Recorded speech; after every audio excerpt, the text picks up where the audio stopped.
नमस्कार दोस्तों, स्वागत है आपका मेरे चैनल आस्था और भक्ति में। दोस्तों, आज हम बात करेंगे भगवान शिव और सावन के बारे में। दोस्तों, भगवान शिव और सावन में गहरा संबंध है। शिव ने स्वयं सनत कुमारों से कहा है, मुझे वर्ष के 12 महीनों में सावन मास सबसे अधिक प्रिय है। इसी काल के दौरान वह श्री हरि के संग मिलकर पृथ्वी लोक पर लीलाएं रचते हैं। अन्नादि अनंत देवाधिदेव महादेव शिव पार ब्रह्म है। सहस्त्र नामों से जाने जाने वाले त्र्यंबकम शिव साकार, निराकार, ओंकार तथा लिंगाकार रूप में देवताओं दानवों सहित मानवों द्वारा पूज्य है। महादेव सबको समान दृष्टि से देखते हैं। वह जितने सरल हैं उतने ही रहस्यों के भंडार भी हैं। बड़े बड़े ऋषि मुनि, ज्ञानी, साधक, भक्त उनके रहस्यों को पूर्ण रूप से नहीं जान पाते। आशुतोष भगवान अपने व्यक्त रूप में त्रिलोकी के 3 देवताओं में ब्रह्मा तथा विष्णु के साथ रौद्र रूप में विराजमान हैं। शिव जहाँ एक ओर पार ब्रह्म कहे जाते हैं, वहीं दूसरी ओर सृष्टि के संहारक भी हैं। शिवलिंग रूप में पूजित हैं। जहाँ वह संसार के मूल हैं, वहीं अकर्ता भी हैं। वह श्याम वर्ग में भी चित्रित होते हैं तथा गोरे भी माने जाते हैं।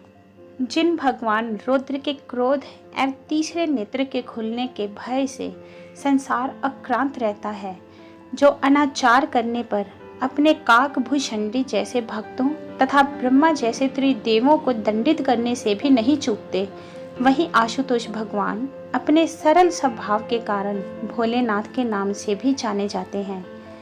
शिव थोड़ी सी भक्ति एवं श्रद्धा से ही प्रसन्न हो जाते हैं। अनेक बार महाबली असुरों को इच्छित वरदान देकर उन्होंने स्वयं अपने लिए संकट खड़े कर लिए।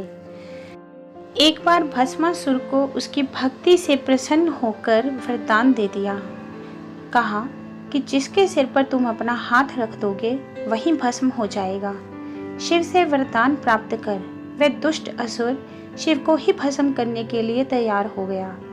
तब शिव को भस्मासुर से बचने के लिए भागना पड़ा तथा जम्मू के पास शिवखोड़ी नामक स्थान पर जाकर छिपना पड़ा। ऐसे हैं हमारे भोलेनाथ। अर्धनारीश्वर शिव। सृष्टि के निर्माण के लिए शिव ने अपनी शक्ति को स्वयं से प्रकट किया। शिव स्वयं पुरुष लिंग के घोतक हैं तथा उनकी शक्ति स्त्रीलिंग की घोतक। पुरुष एवं स्त्री का एक होने के कारण शिव नर भी हैं और नारी भी, अतः उन्हें अर्धनारीश्वर भी कहा जाता है।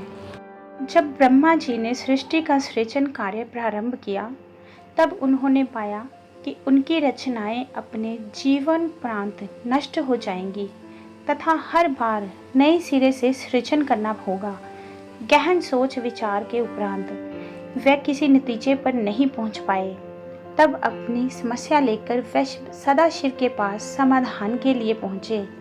उन्होंने शिव को प्रसन्न करने के लिए कठोर तप किया। ब्रह्मा जी की कठोर तपस्या से शिव प्रसन्न हुए।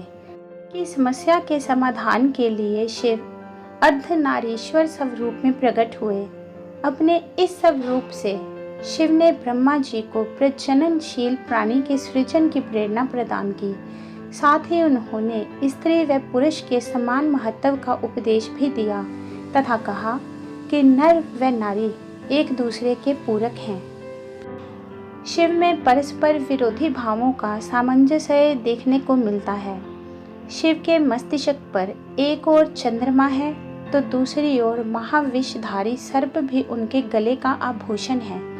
वह अर्धनारीश्वर होते हुए भी कामचित है, ग्रस्त होते हुए भी शमशानवासी हैं, सौम्य आशुतोष होते हुए भी भयंकर रौद्र हैं। शिव का परिवार भी इन विरोधाभासों से अछूता नहीं है।